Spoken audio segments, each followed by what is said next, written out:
I rode an e-bike until it didn't have any more battery. And here's this story.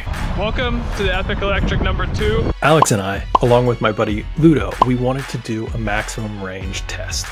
The claimed range of the Babymaker is 70 miles. And so we decided to go out for an 80-mile ride and see what would happen. For the first 12 miles or so, everything was fantastic. We were fresh, we were cruising along.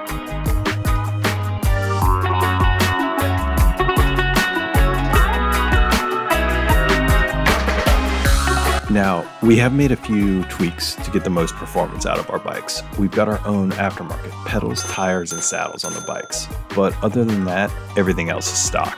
At some point along the way, Alex puts the hammer down.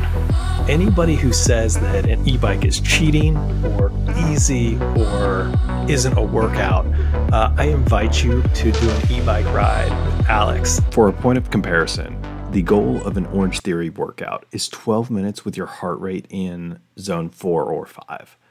During this ride, I spent 2 hours and 49 minutes in zone 4 or 5. Power on 4, and I can barely keep up with Alex's slipstream. So at the halfway point, 40 miles in, we were all feeling sluggish. None of us had ate a lot of food. It was an early morning start, so I don't think we had a big breakfast. I didn't have any breakfast. We were riding real far apart from each other. We weren't talking. The mood was subdued, to say the least. Turnaround point. It's been a hard day. What's the strategy, guys, for the way back? Power on all the way home. We've really been conservative. We've been too conservative. It's time to use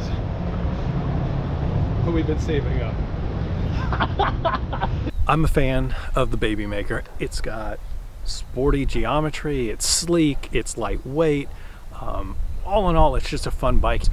One of the few things that I absolutely hate is the seat clamp. It's a quick release seat clamp. And what that means is that the seat slides down. And it became a problem. I mean, because I think we need like an adjustable wrench. Just like try to crank it a little tighter. Just a seat collar. if a bike shop's open, I'm just gonna say, do you have a 31.8 seat collar? We tried a few different roadside hacks. Is it going to work? Show it in, doesn't matter. This is the ride situation.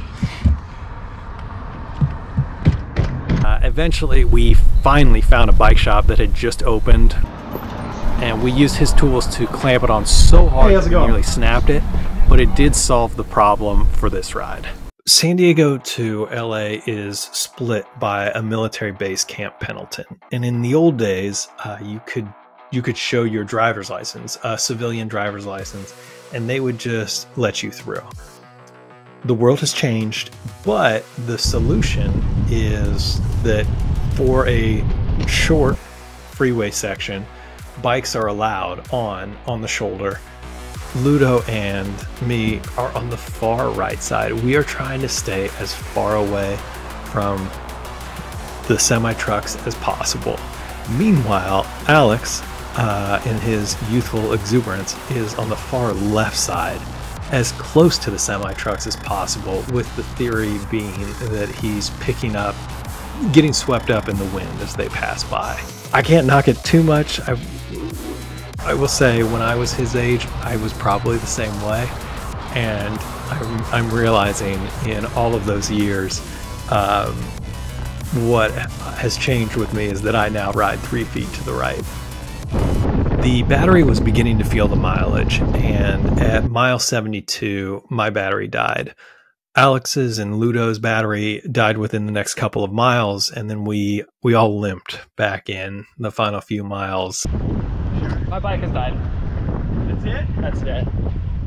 It's done. I'm done. We're all pretty much done.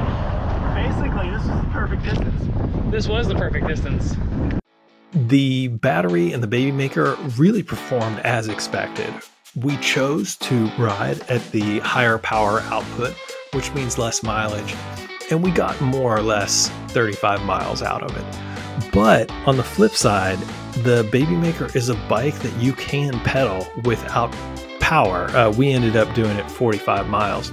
So you can really extend the range of the Babymaker using that technique.